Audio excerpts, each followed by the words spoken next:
gente está no encontro 4, né? E a gente já passou, assim, os outros encontros, a gente já viu bastante, né? Essas relações entre as culturas matrísticas e o patriarcado. E hoje a gente vai se focar mais especificamente no patriarcado, vendo dele a origem, né? Então, se a gente pensar que, a princípio, né, a cultura original humana é uma cultura matrística, né? Então, se a gente pensar nas culturas em geral, a gente vai ver que a organização dos povos ancestrais, e eu não digo somente dos povos ancestrais aqui da América, né? E que a gente pode ver que mesmo alguns povos ancestrais americanos, eles vão ter mais tardiamente uma estrutura patriarcal também, mesmo sem influência europeia, né? Mas a gente vai ver que a origem, quando lá as culturas, digamos, paleolíticas, né? Elas têm por característica a matrística, ou seja, essa coisa de que existe uma cultura voltada para a colaboração, a sobrevivência se dá em pequenos grupos que se colaboram, que se protegem, e a experiência é uma experiência de inserção, de harmonia com a natureza, onde os seres humanos são parte dessa natureza, não se diferenciam dela, né? E vão como que ter uma relação com os outros seres vivos, né? Uma relação de compartilhamento, né? Então, os seres humanos compartilham com o ambiente, com outros seres, né? A vida que é comum, né? Então, as nossas origens mais remotas, né? Da época do Paleolítico, como eu falei para vocês já em outras apresentações, é o tempo histórico maior que a humanidade viveu, né? Então, a gente pode dizer que também biologicamente a gente está programado para esse tipo de existência, né? De em pequenos grupos, são culturas nômades, né? Que elas vão indo de território em território, buscando coisas para coletar, né? A coleta, né? Em cada estação do ano, os frutos que dão em cada estação, então vão procurando esses frutos, essas raízes, essas sementes, vão seguindo manadas, né? De animais e vão caçando. Então, é uma estrutura de caça e coleta e de compartilhamento, né, de vida em comum, onde essa vida em comum traz um sentido de proteção comum e uma relação bastante harmônica com a natureza. Então, o que provavelmente aconteceu em determinado momento, né? Como o Maturana ele coloca que as culturas, né, elas têm derivas a partir de mudanças ambientais, de alguns fatores que fazem com que algo mude, né? Então, se acredita que em um determinado momento, né, que a maior parte do Paleolítico tenha sido vivida, né, entre glaciações, né, em períodos de muito frio, mas que existe um determinado período que vai daí gerar, né, o surgimento da agricultura, né, que é um período de aquecimento, né, de muita proliferação de sementes, etc. Isso vai fazer com que nessas regiões como a Europa, alguns pontos do que a gente chama Oriente agora, né, no Oriente Médio também, o Oriente Próximo, no norte da África, existem alguns povos então, que começam a se sedimentar, a fazer pequenas cidades, né, pequenas vilazinhas à beira de rios, e são vilazinhas que são não fortificadas, elas não têm a característica de fortificação, né? Elas têm a característica de pequenos aglomerados de população, né, não muito grandes, onde se partilha a vida, né, e se faz uma agricultura de subsistência, e também aí a gente vai ter utensílios, ferramentas, tessitura, né, e pequenas criações de animais que são domesticados, né? Mas no mesmo período, né, nessa região que está mostrando aqui, né, que atualmente pode relacionar com a Rússia, né, acho que seria a Rússia, é a região das estepes, tá? Então, essa região que está mostrando aqui, ela é uma região que está hoje na parte da Europa Oriental, né, da parte mais ligada à Rússia, etc., mas que é uma região que ecologicamente ela tem a ver com as estepes, é uma região mais fria, né, onde é difícil a prática da agricultura, né? Então, o que acontece? Nessa região, né, se continuou o nomadismo, né? Então, mas um nomadismo mais especializado na caça, né? Onde aqueles grupos, né, aqueles pequenos grupos seguiam manadas de animais e iam caçando, tá? Então, a esses povos que moravam nessa região se chamou de indo-europeus, tá? E aqui tem a origem do patriarcado, tá? Porque todas essas culturas agrícolas que se espalharam aqui pelo Mediterrâneo, né? Pelo Adriático, pelo Oriente Próximo, são culturas que, inicialmente, né, no início, elas eram ainda culturas bastante matrísticas e que eram muito voltadas para a arte, para o cultivo, né? E bastante pacíficas, né? Mas que se sedimentaram na terra, né? Então, aqui existe uma modificação, porque se sedimentaram, porque começaram a plantar, né? Os indo-europeus, como não existia essa possibilidade, eles continuam nômades, né? E aqui tem todo o caminho, que agora a gente vai ver por que houve isso, né? Dessa região central, esses povos começaram a invadir toda a Europa, Oriente, né? Chegando na Índia também. E a gente pode dizer que ainda, né, existe essa expansão. A gente pode dizer que essa onda de expansão patriarcal que surge nesse estilo de vida dessa região, né, ela continua se expandindo. E agora a gente vai entender um pouco disso. O que a gente estuda geralmente os indo-europeus, porque as línguas faladas nessa região hoje, elas são todas indo-europeias. As línguas que a gente fala, né, como o português, o espanhol, o italiano, o francês, mas mesmo o inglês, né, eles têm todas essas línguas têm uma origem indo-europeia, né? Então, à medida que os indo-europeus iam invadindo, ia se transformando toda a cultura ao redor, né? A cultura que dos países, das regiões que iam sendo invadidas, e essa cultura tem uma transformação das línguas, então existe como uma fusão da língua falada nos locais com as características indo-europeias, e por isso se estuda bastante dentro da linguística essa origem indo-europeia. Mas é importante a gente ver que a origem indo-europeia não é só das línguas, é de toda a cultura. Tá? E agora a gente vai entender melhor. Então,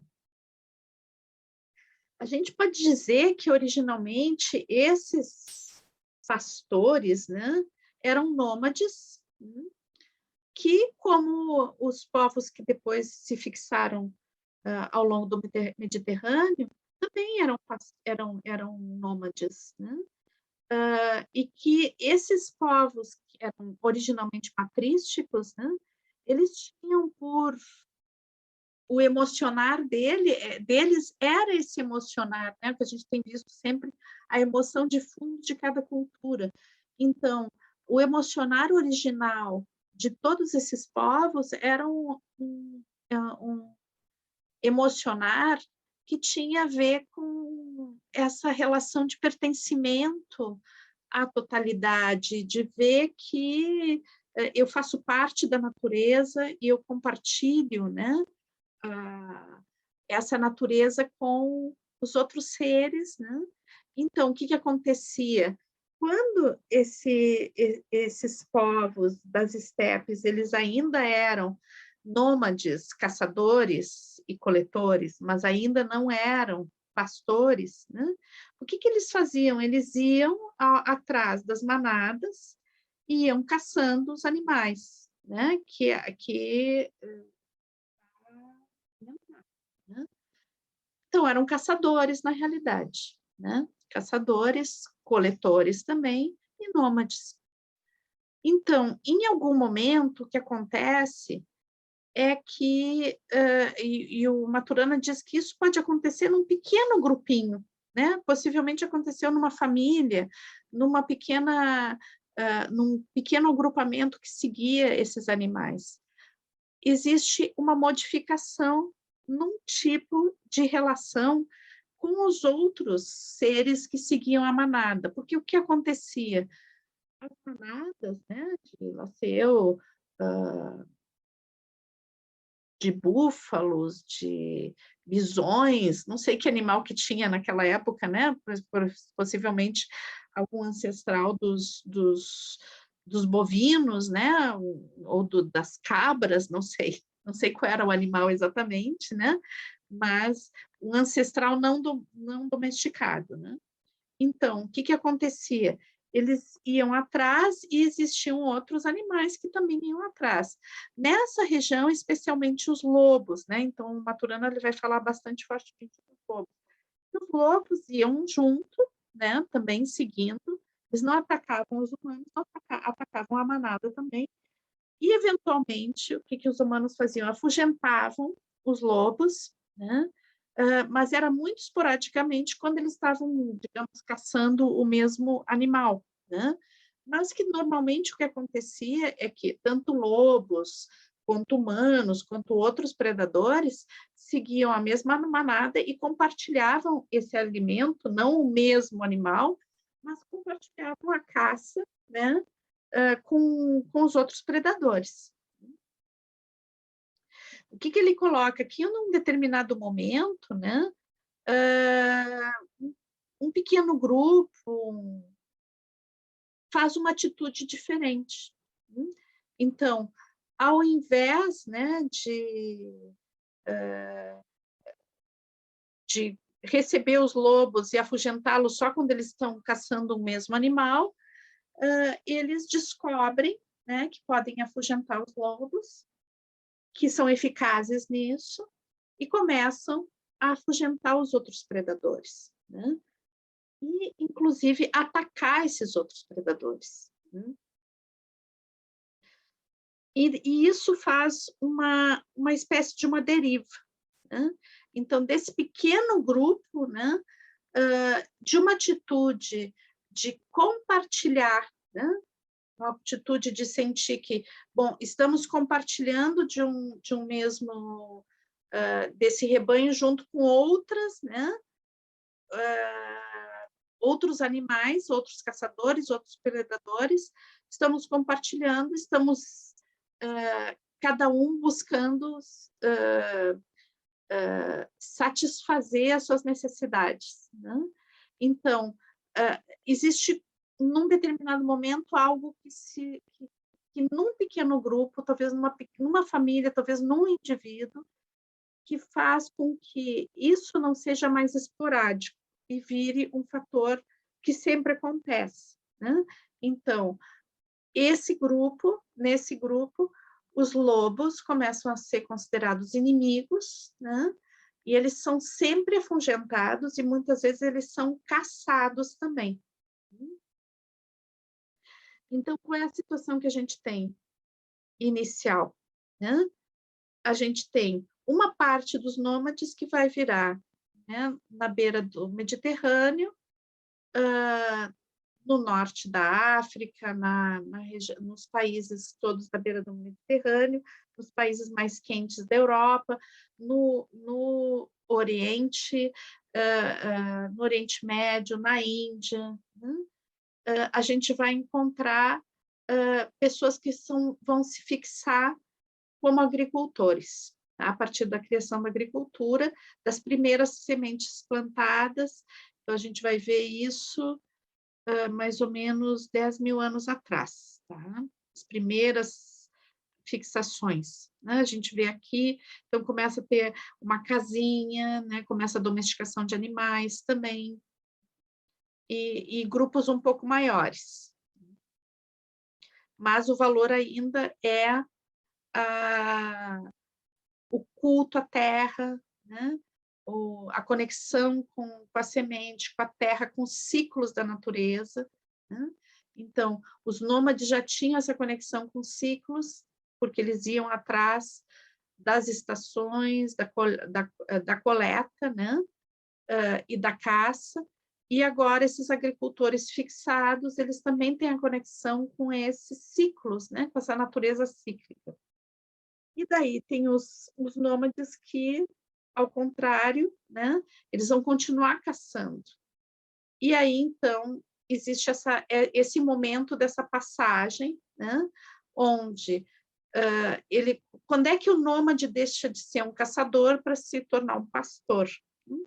Quando ele se apropria do rebanho. Então, ele passa a ter um inimigo. Ele não está partilhando mais o alimento com todos. Ele passa a ter um inimigo e ele tem que expulsar aquele inimigo, porque o rebanho passa a ser dele. E isso vai provocar uma outra emoção. Aqui surge uma outra emoção, né? Então, no momento em que os lobos não podem mais atacar os rebanhos, né? Porque o rebanho pertence ao grupo humano, né? Então, o emocionar em relação à natureza, ele começa a modificar. Então, o rebanho não é um animal sagrado que morre para me alimentar. O rebanho é algo que eu possuo. O lobo não é outra espécie que tem todo o direito também de se alimentar. Não, o lobo é o inimigo que pode roubar o que me pertence. Então, o que acontece? A partir desse momento, o caçador, ele não mata mais para comer. Ele mata para restringir o acesso ao rebanho. E isso vai criando emoções diferentes.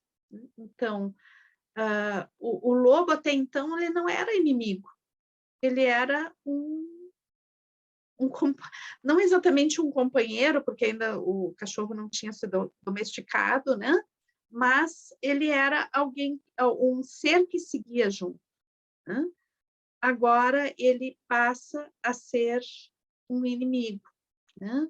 Um inimigo que vai roubar algo que pertence ao humano, a esse grupo, né? A esse grupo específico, porque daí também esse rebanho, ou essa manada, né? Vai pertencer a um determinado grupo humano.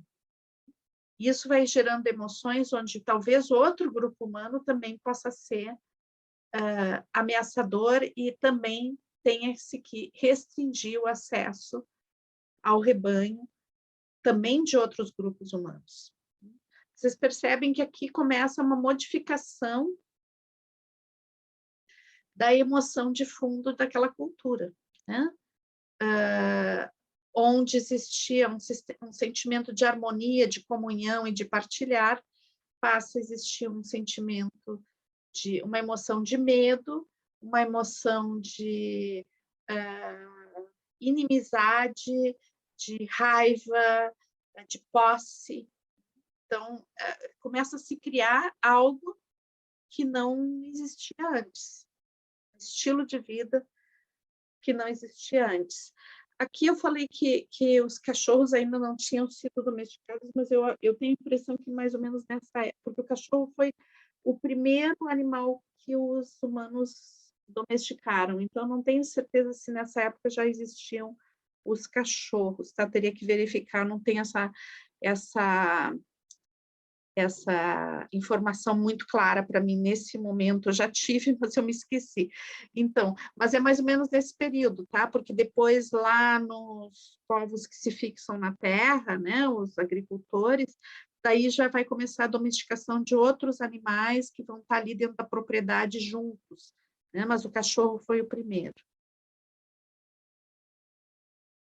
Então, com os pastores, né, então começa a existir uma noção de propriedade, ainda não é uma propriedade da terra, mas é uma propriedade dos animais, né? E à medida que os animais me pertencem, então quem quer esse mesmo animal passa a ser um inimigo, ok? E esse ser, esse animal que me pertence, né? Ele é desacralizado, ele já não serve mais como ele não doa a própria vida para que eu me alimente, mas sim ele é um objeto que me pertence. E, então, o que existe é uma apropriação, porque, na realidade, esses animais não pertenciam a ninguém além deles mesmos, né? Então, existe uma apropriação, né? Por exclusão da participação de outros seres aí, né? Outros animais. Isso vai criando também uma noção de hierarquia, né? Então, a quem pertence qual, porque não é daquela comunidade, mas também existe uma relação de poder dentro da própria comunidade, né? Então, a quem pertence esses animais? E aqui vai surgir uma relação também de herança, né? Já que a gente não dura para sempre, quem é que vai herdar esses animais, né? E é interessante nesse momento, porque nesse momento essa convivência com os próprios animais já fazia um tempo que existe uma revelação, né, do papel do homem dentro da reprodução, e obviamente a convivência com os animais, né, e vai aos poucos dando essa consciência da questão da reprodução, né? Então, quando eu começo a ter uma noção da minha mortalidade e que eu tenho que deixar esse rebanho para um próximo que vem, daí, então, essa herança, né, ela passa a ser ligada, né, à procriação. É muito o valor da procriação, né, é muito importante para esses pastores, porque quando existia uma noção de harmonia, de vivência em harmonia, os ciclos de morte, vida, né? Eles eram muito aceitos e vistos como naturais, né? Dentro da inserção total, né? De harmonia da terra, de coerência da terra, do que significa estar vivo, né? E os ciclos da vida, os ciclos da lua, os ciclos das plantas, os ciclos dos animais. Então, a humanidade está dentro desses ciclos, né? Quando se muda para essa apropriação dos animais, né, com a exclusão dos ditos predadores, né, o que a gente vai ver é que existe um foco a partir desse momento em que as fêmeas do rebanho, né, elas têm que ser fertilizadas, né, e elas têm que procriar. Essa relação ela vai passar também para as mulheres, né? Então, as mulheres elas passam a ter uma função social muito importante, que é gerar crianças. gerar filhos, né, que vão receber a herança do pai, né? Então, o valor ele passa a se destacar dos ciclos da natureza, né, para virar um valor de controlar esse ciclo, de ter poder sobre esses ciclos. E a sexualidade feminina, nesse sentido, ela vira uma grande ameaça, né? Porque se não controla a sexualidade feminina, essa mulher ela pode ter relações com outras pessoas, então os filhos podem não ser daquele patriarca, né? Então, nesse momento, então, começa também um controle muito forte sobre a sexualidade feminina, que está, né, totalmente voltada para a reprodução. Bom, essa estrutura, né, social que é o início do patriarcado, né? Ela vai, essa modificação que possivelmente aconteceu num pequeno grupo, ela foi se espalhando para outros povos daquela mesma região, né?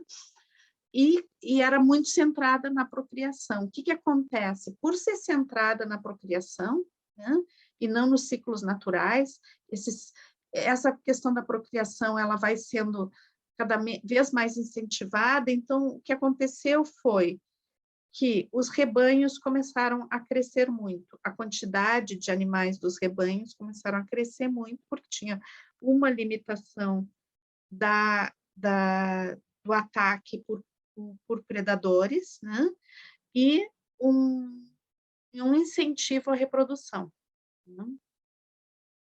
Então, ao contrário dos ciclos agora naturais da vida, né? Agora isso é substituído por quase uma obsessão por crescimento. O rebanho tem que crescer, se tem que ter muitos filhos, né? Tem que ter muita fartura, porque existe um medo de fundo da escassez. Então, isso faz com que esses povos, cada vez, eles cuidem mais, como eles funcionam com apropriação, eles também têm muito medo que façam a mesma coisa com eles, né? Então, e começa a existir uma tendência a crescimento de alguns grupos, né? E vai chegar um ponto, né, onde existe uma evolução também tecnológica desses grupos, né, que passam também a dominar os cavalos, né? A domesticação dos cavalos foi muito importante para os indo-europeus, que deu uma potência de guerra muito forte para eles, né? Cada vez maior especialização em técnicas de guerra, em armas, né? Então, num determinado momento, esses povos começam a sair das estepes e começam a descer para as regiões mais quentes e agrícolas, que eram completamente despreparadas para a guerra, né? Enquanto esses povos eram muito preparados para a guerra. Então, o que acontece é que eles vão invadindo, né? E vão disseminando, à medida que eles vão invadindo, eles vão disseminando o patriarcado em todas essas regiões que originalmente são matrísticas e agrícolas. Então, essas culturas matrísticas, que tinham uma origem no nomadismo, mas que se fixaram, elas mantinham a questão de harmonia com a natureza, né? E eram culturas pacíficas, né? Então, o fundo, né? O fundo era uma questão de harmonia com a natureza. Já o pastor, né, esse pastor proto-patriarcal, né, ele vai se basear no controle das forças naturais, né? Ele tem medo, ele tem ira, ele é possessivo.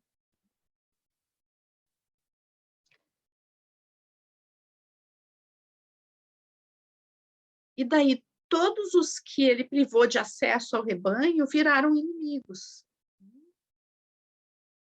Então, aquela arma, né, aquilo que servia para caçar originalmente, né, que não era uma arma, era um instrumento de caça, vira arma, né?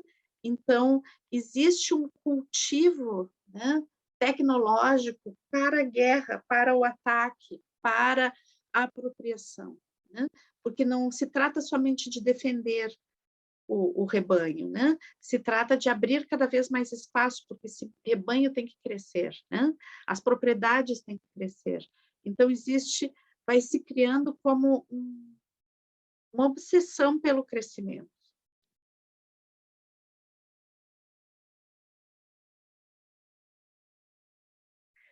O que é importante, porque a gente pode pensar assim, que o patriarcado é uma coisa de homens, né?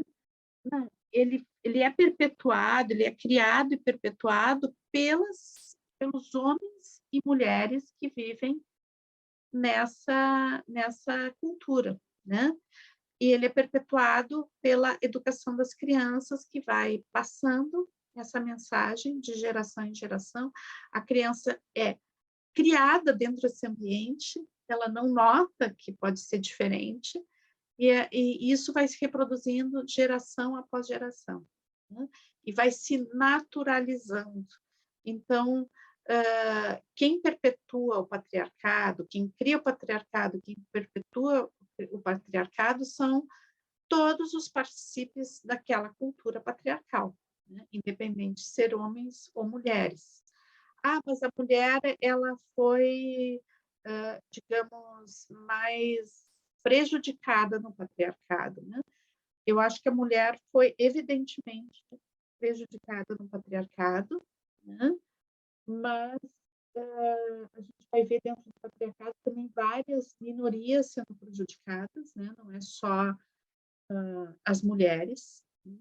Mas o patriarcado é uma cultura que vai se criando a partir da apropriação, da exclusão, né? Então, a gente vai ter diversos povos, né? Etnias que vão sendo excluídas, gêneros que vão sendo excluídos, né? Desvalorizados, vistos como inimigos, escravizados, né?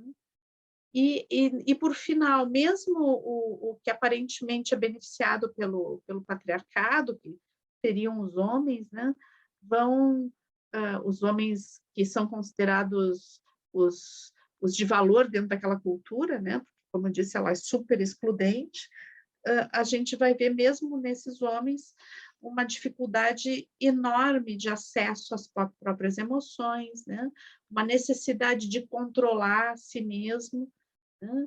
Uma necessidade de provar para o mundo que é homem, que tem poder, que pode manter aquele poder, né? Então, uma luta constante. Então, uma vida bem difícil, baseada em emoções bem duras, né? Bem difíceis, bem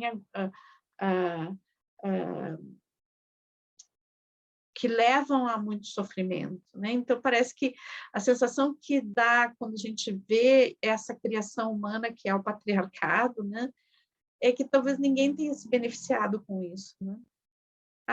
As pessoas podem dizer, mas assim, o patriarcado gerou tanta tecnologia, né? Então, sim, o patriarcado gerou muita tecnologia, mas assim, é como se essa tecnologia gerasse uma série de consequências, e daí a gente tem que gerar mais tecnologia para dar conta de tudo que essa mesma tecnologia prejudicou, né?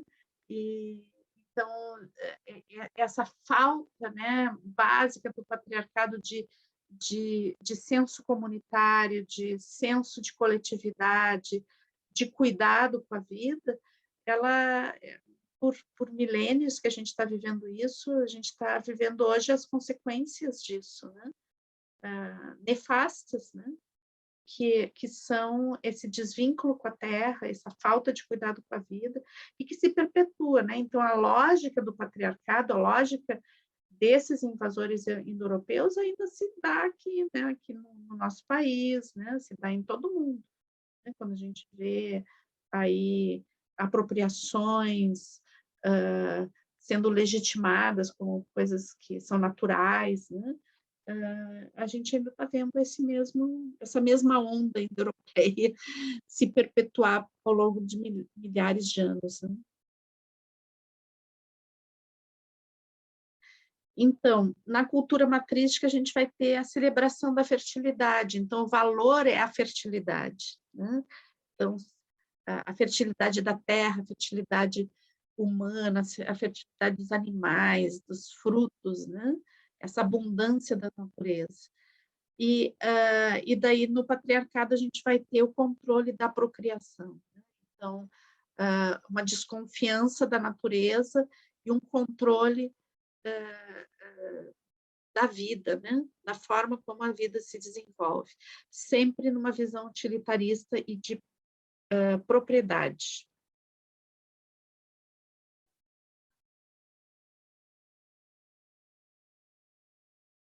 Então, o medo da escassez e da morte no patriarcado, a morte passa a ser algo que pertence ao terreno do incontrolável. Isso assusta demais, né? E assim como assusta a possibilidade da escassez. Então, para lidar com isso, o patriarcado traz a noção, né, de crescimento ilimitado, né? Então, os rebanhos têm que crescer, as cidades têm que crescer, e a gente vê isso ainda hoje quando a gente diz que a economia tem que crescer, né?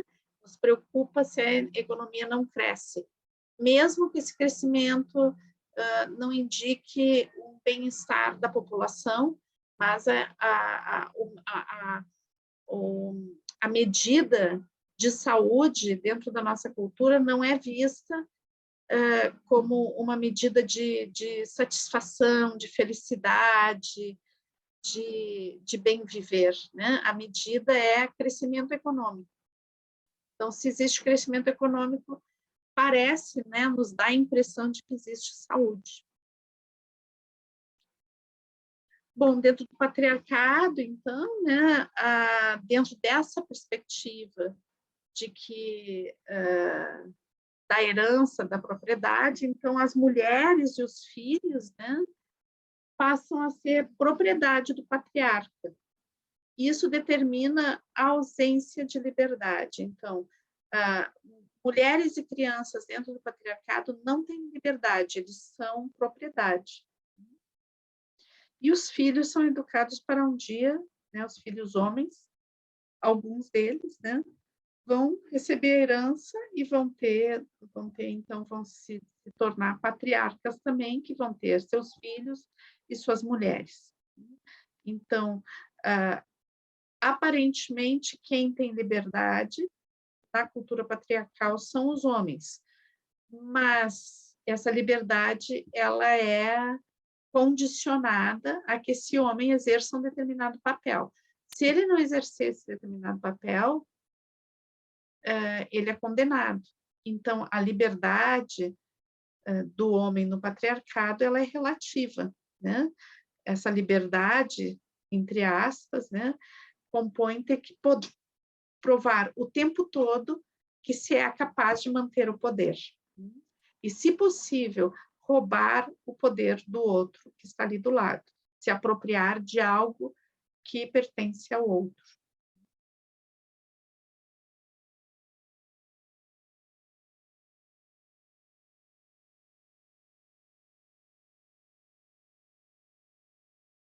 Então, essa relação de apropriação e de inimizade, né?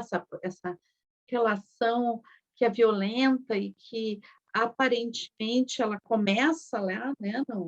Como Maturana diz, possivelmente começou num pequeno grupo que diferenciou e que se tornou pastor ao invés de ser caçador, né?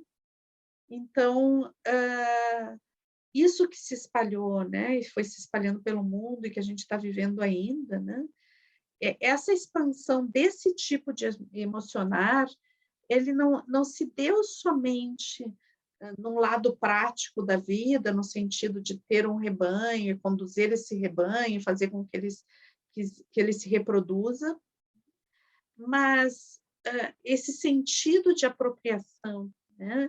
E de inimizade ou de ter um inimigo, ele passa a ter consequências em todos os âmbitos, né? Então, esse modo de operar, esse modo de pensar, esse modo de se organizar, ele vai se espalhando por todos os âmbitos da vida humana. Então, ele vai organizando a família, ele vai ditando as relações entre as pessoas. Isso passa a ser tão incrível que passa, inclusive, pela subjetividade. Então, eu quero que o outro acredite no que eu acredito. Eu quero que a pessoa pense de um determinado forma e ela não pode pensar de outra forma. Né? Então, é como se eu fosse me apropriando, né? Não só daquelas coisas materiais, da terra, do habitar, mas eu vou me apropriando, né? Da forma de pensar do outro. E eu acho que hoje, né, pessoal, hoje a gente tem isso de uma forma impressionante, né? Então, impressionante porque a própria tecnologia vai gestando essa apropriação, né? Apropriação das mentes, né? A apropriação dos corações e das mentes. Ou seja, uma manipulação num nível que eu acho que a humanidade nunca tinha vivido isso de uma forma tão contundente como agora, né? Porque essa apropriação dos corações e mentes, ela já existe, já faz, né? Acho que quem começou a fazer isso foi lá os nazistas na Segunda Guerra, né? Através da publicidade, etc., da criação de técnicas de publicidade, que fizeram, inclusive, Hitler vencer, né, as eleições e se colocar no poder. Mas isso começa aí, né, de uma forma muito horrível. Mas o grau de sofisticação que está tomando hoje, né, é algo impressionante, né? Impressionante. Então, a gente pode dizer que há algumas décadas atrás, essa manipulação das mentes, ela se dava, né, por exercer um poder onde eu não poderia pensar de uma determinada forma, ou lá na Idade Média, que se queimou livros, e não só na Idade Média, né? Se queimou livros, se perseguiu pessoas pela forma de pensar, etc. Hoje em dia não é necessário queimar livro ou perseguir, matar alguém pela forma como a pessoa pensa, né? Basta se criar a condição mental, né? Para que se gere uma exclusão dessa pessoa, né? Uma forma de manipular as mentes das pessoas. Então, isso é uma consequência do patriarcado no nível de subjetividade inimaginável, né? A gente está vivendo isso. Então, quando a gente tinha caçadores, né, que passam a ser pastores, e em seguida de pastores eles passam a ser guerreiros, né? E esses guerreiros voltados para a guerra, né, e não para a dança, como eu digo, muitas vezes o arquétipo do guerreiro como alguém que faz o que tem que ser feito, ele tem muito relacionado à força da vida, né? Mas aqui a gente está falando do guerreiro soldado, que aquele vai para a guerra, né? E ele vai com... o sentimento base daí, então, é a avidez, o fanatismo, né? E a própria guerra, o vício na própria guerra. Né? Então, aquele estilo de vida que necessita da guerra, que naturaliza a guerra. Então, isso vai, né, entrar em contraste direto, né, com um tipo de mística, um tipo de transcendência, né, um tipo de vivência que a gente pode chamar de mística matrística, né? que tem a ver com o vínculo com a Terra, com a conexão com os ciclos da Terra, os ciclos naturais, e a participação nesses ciclos, né, com a celebração, com o prazer, com a entrega, né? Então, a gente pode dizer que na matrística, o que no patriarcado é o céu, na matrística é a terra, é a vivência dessa cotidianidade num senso ritualístico de celebração da vida. A mística do pastor, né, ela é diferente, porque a partir do momento que os pastores, né, eles deixam de ser nômades, passam a ser pastores, eles passam a estar sempre atentos, sempre vigilantes com o rebanho. E isso leva a eles se separarem, né? É a vivência de estar separado da tribo, né? Estar sozinho em ambientes abertos, à noite, né? Vigiando os animais contra os predadores, né? E daí o Maturana diz que isso cria uma outra mística, né? Uma mística de assombro frente ao céu, frente às descargas elétricas, frente aos barulhos da natureza, dos animais, dos predadores, né? Então, o Maturana diz que, frente a essa experiência de estar sozinho, separado, né, desse grupo protetor e comunitário, frente a essa natureza grandiosa, traz uma mística do assombro, né? E uma percepção diminuta de si mesmo frente a uma totalidade assombrosamente grande, né? E potente. Então, o pastor ele não olha mais para a terra, ele olha para o céu, para os fenômenos da natureza, né? E para a potência desses fenômenos e do seu pequeno tamanho à frente a esses fenômenos. Então, Maturana diz que ambas as experiências são experiências místicas, né? A participação, a comunhão e a solidão frente à potência do universo são experiências místicas, né? Mas que vão gerar resultados diferentes, como padrão cultural. Aqui a gente já olhou um pouquinho, né? Então, esses grandes rebanhos que vão gerando um exaurir da terra que depois vão provocar as invasões. Aqui acho que até ficou um pouquinho fora do lugar aqui. Então, quando a gente vê, né, esses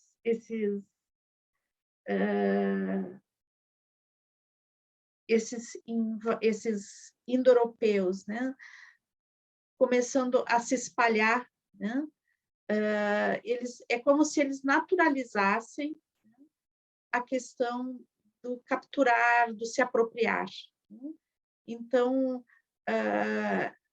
é um padrão cultural que se gera, né, que vai cultuar, vai vivenciar o poder da força como algo de apropriação. E essa apropriação vira um padrão, né? Então, é natural, né, que eu chegue numa cidade, invada essa cidade, mate todos os homens, escravize as mulheres, né, escravize sexualmente as mulheres, com fins de procriação. Então, isso passa a ser natural, naturalizado.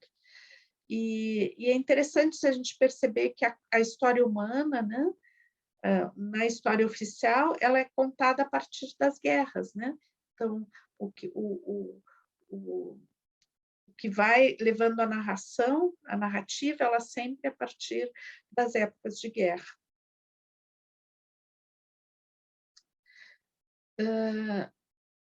Isso, eu não sei por que eu botei nessa ordem, pessoal, porque isso aqui já estava lá na outra questão do controle do pensamento e da vivência, tá?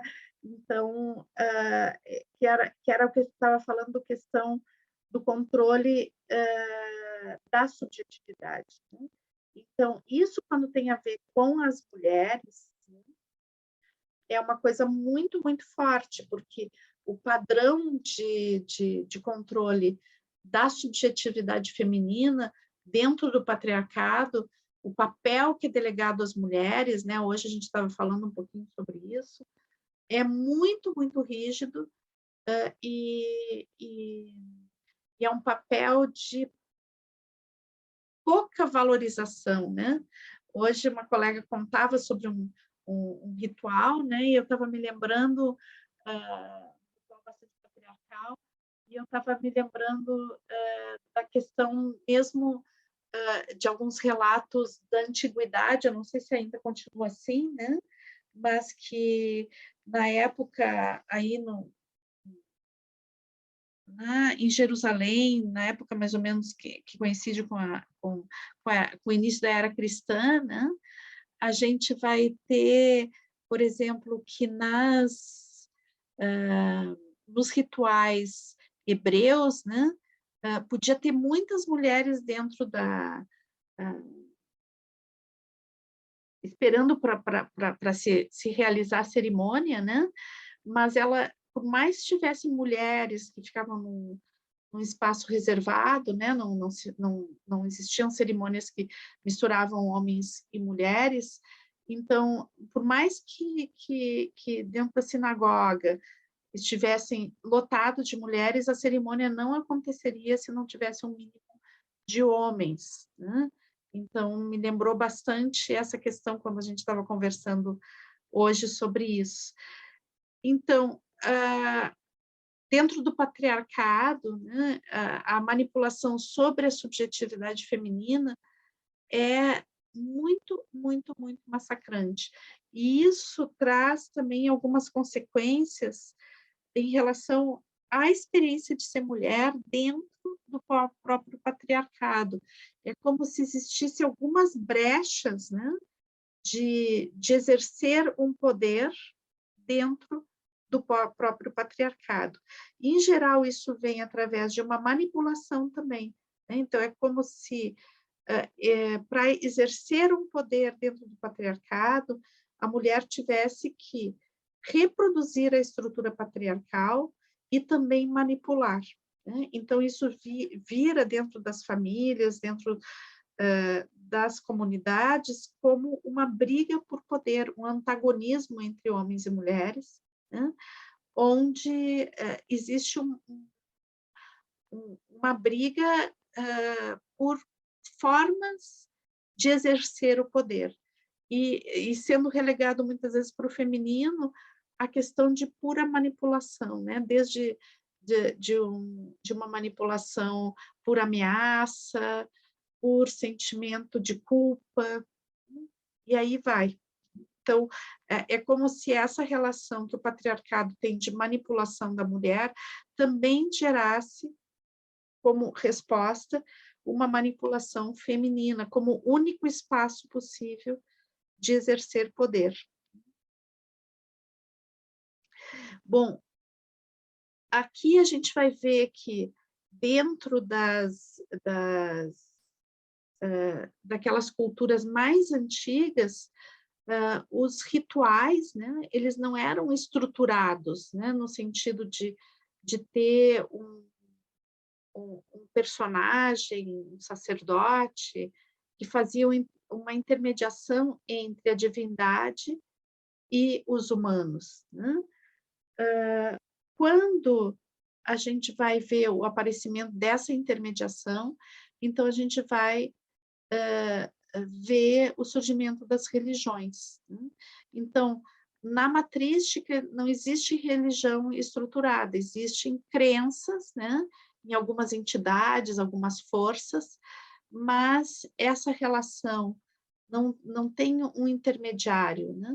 Existe uma relação direta entre os mitos, os rituais e a experiência vivida.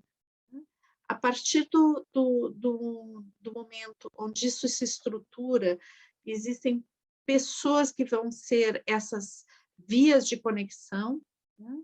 Aí surgem as religiões e que vão, né, servir de uma forma muito potente, estão muito ligadas às religiões, ao próprio patriarcado. A estrutura de religiosidade está ligada ao patriarcado.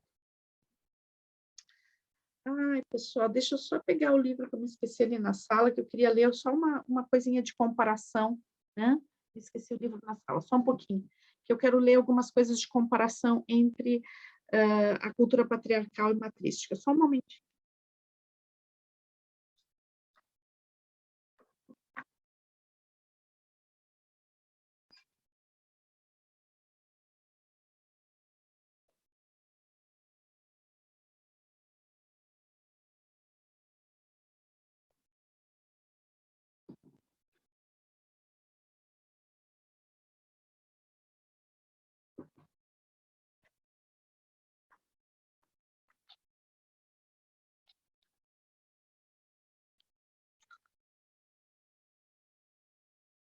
Então, aqui, ele faz um resumão, assim, né?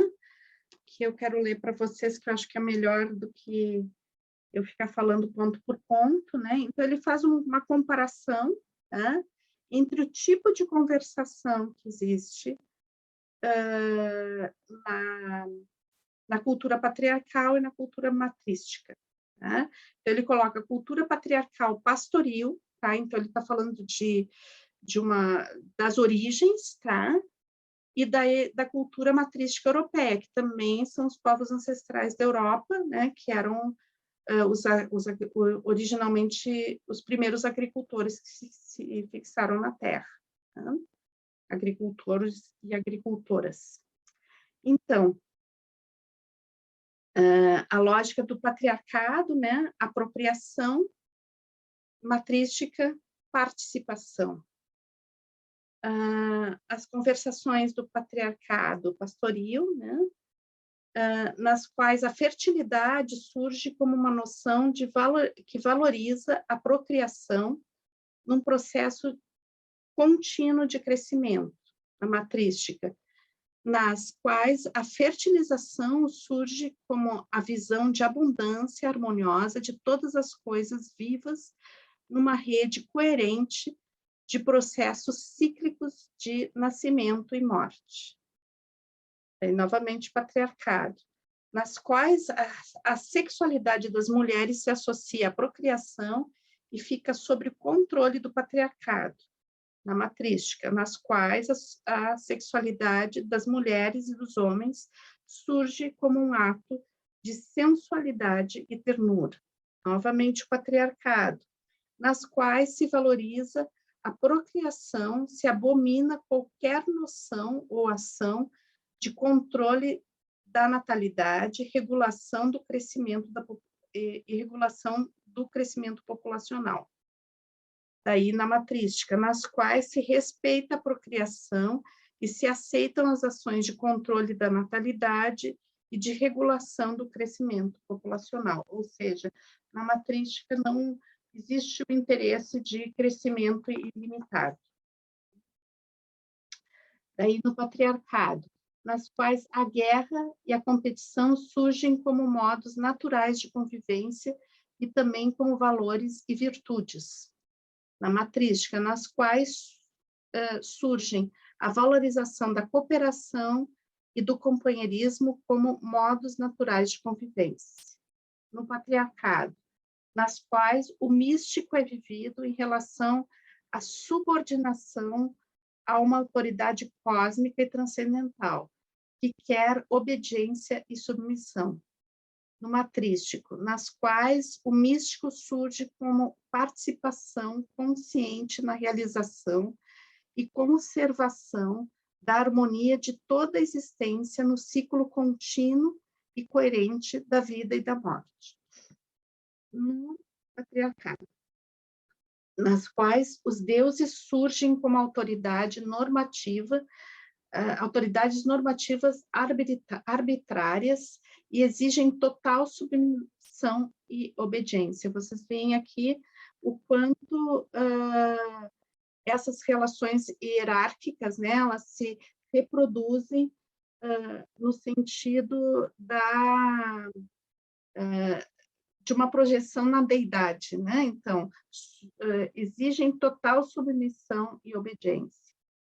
Na matrística, nas quais as deusas surgem como relação de evocação da geração e conservação da harmonia de toda a existência, na legitimidade de tudo que há nela, e não como autoridades e poderes. Aí no patriarcado, nas quais o pensamento linear é vivido na exigência de submissão à autoridade e na negação do diferente. Na matrística, nas quais o pensamento é sistêmico e é vivido no convite à reflexão diante do diferente. Daí no patriarcado, nas quais as relações interpessoais surgem baseadas principalmente na autoridade, obediência e controle. Vocês veem a relação, né, com o transcendente também, se reproduzindo aqui. Daí na matrística, nas quais as relações interpessoais surgem baseadas principalmente no acordo, cooperação e co-inspiração. No patriarcado, nas quais o viver patriarcal de homens, mulheres e crianças surge ao longo de toda a vida como um processo natural. Daí depois, no matrístico, nas quais o viver matrístico de homens, mulheres e crianças surge ao longo de toda a vida como um processo natural. Então, aqui a gente vê de novo, né, que a forma como aquela cultura ela se preserva, se dá continuidade, é naturalizada, seja num processo de controle ou num processo participativo. Né? Então, na educação das crianças, né, das próximas gerações, a gente vai naturalizando para aqueles partícipes, né, um estilo de vida e uma emoção de base. E daí, depois, finalmente, no patriarcado, nas quais não aparece uma oposição intrínseca entre homens e mulheres, mas se subordina a mulher ao homem, pela apropriação da procriação como um valor. Daí, na matrística, nas quais não aparece uma oposição entre homens e mulheres, nem subordinação de uns aos outros. Eu queria ler aqui, porque ele faz um resumão, né, de vários itens que a gente já tratou agora, mas agora na forma como ele escreve. Então, uma coisa interessante que ele vai falando mais para o final dessa parte do texto, né, é que, assim, o que resta de matrístico dentro, né, da cultura patriarcal. E ele coloca, então, que na cultura patriarcal se preserva o matrístico no nível de intimidade de criação dos filhos. Então, que para as crianças pequenas, né, essa relação com a mãe, essa relação original com a mãe, ainda se mantém num nível matrístico bem forte, nessa relação de intimidade, de prazer, de partilhar, de brincar juntos, de desfrutar, né?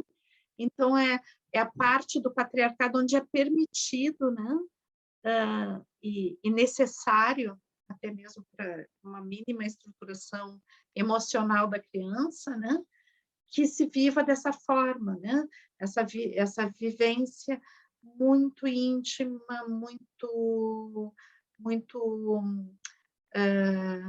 cheia de cuidado, de amorosidade, né? Ao menos o ideal seria esse. O que acontece, né? Ele diz que existe um momento de ruptura, né, que é muito difícil para as crianças, né? E que, especialmente para os meninos, ele coloca, né? Porque, especialmente para os meninos, existe um momento onde tem que sair desse paraíso matrístico, né? Porque a vida adulta é patriarcal, né? E existe um papel que tem que ser cumprido, né? Então, o menino, em determinado momento, ele tem que sair desse mundo da mãe e entrar no mundo do pai, né, e assumir um papel que está em contraste absoluto com aquele que ele vivia dentro da estrutura matrística, né? Então, é como um choque, né? Um choque que as crianças da nossa cultura sofrem, como que tendo que se adaptar, né, a um, a um, a um estilo de vida que é completamente contraditório àquele do mundo da infância, quando ele pode ser vivido com essas questões, né, de, de afeto, de calor, de nutrição, que a gente sabe que não é sempre, né, que isso acontece.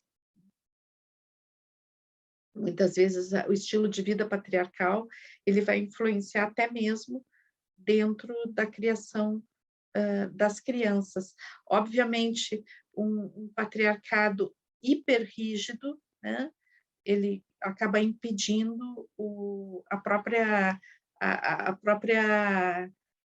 vivência infantil e tendo consequências nefastas nesse sentido. Mas ele consegue influenciar, de certa forma, as relações dessa primeira infância. A gente pode ver, principalmente agora nas últimas décadas, né, o quanto, por exemplo, a propaganda, a própria cultura tentando confundindo um pouco as mães, né, na sua natural relação com os seus nenês, tornando-as cada vez mais inseguras, né, de como é criar uma criança, como se relacionar com a criança, e então existindo uma série de produtos que vão tomando o lugar das relações naturais entre nenê e mãe, né? A gente teve todo um percurso, foi na segunda também, né, que era o tocar, onde a gente examinou muito isso no livro do Montagu, né? A restrição ao toque, ao contato que a nossa cultura tem desde o momento do nascimento, né? Então, existe essa infância matrística, mas não é um matrístico lá original, né? São traços matrísticos que se preservam e depois, no momento da ruptura, é muito dolorido. Então, é interessante que o Maturana ele vai dizer que a crise da adolescência é muito mais uma crise relacionada a essa ruptura com a fonte matrística do que uma luta para edípica, né, como diria o Freud, né, pela tensão, pelo amor materno, né, em relação à disputa do filho com o pai, toda esse drama edípico visto pela psicanálise. Então, o que ele coloca é que essa criança que foi criada dentro de um princípio matrístico, ela, de repente, ela é exigida, né, a se posicionar dentro de uma estrutura patriarcal, ela sente essas relações de poder e ela se revolta contra isso, né? A gente sabe que, finalmente, quando a gente chama de adulto, é porque sucumbiu, né? Se adaptou, mas ele fala muito da crise da adolescência, né? Como essa revolta a, a esse contraste, né? Que é visto como injustiça, que é visto como exploração. E daí, então, aqui ele vai finalizar o capítulo nessa parte desse capítulo, nesse item do capítulo, dizendo que né, a gente olha tudo isso, são milhares de anos de patriarcado, né? Tanto que a história da própria civilização ela está completamente entrelaçada com a história do patriarcado. Então, o Maturana ele acaba esse item do capítulo falando, né, mas a gente está tão dominado pelo emocionar patriarcal, né? Pela competição, pela rivalidade, pela inimizade, pela violência, né? Então essa base emocional ela está tão sedimentada como a gente poderia gerar uma deriva, né? Uma deriva que pudesse nos levar ao encontro dos valores matrísticos, né? Ou da criação de uma sociedade mais fraterna, talvez não matrística, mas fraternal, né? De sorellança também, né? Então, o que pode gerar uma deriva, né? Quais são esses pequenos grupos que estão nascendo, que podem se multiplicar, como aconteceu com o patriarcado, e gerar um novo momento, uma mudança, né? na humanidade. E daí ele vai falar no próximo encontro da democracia como uma possibilidade. Vamos ver, né? Vamos ver o que vamos conversar semana que vem.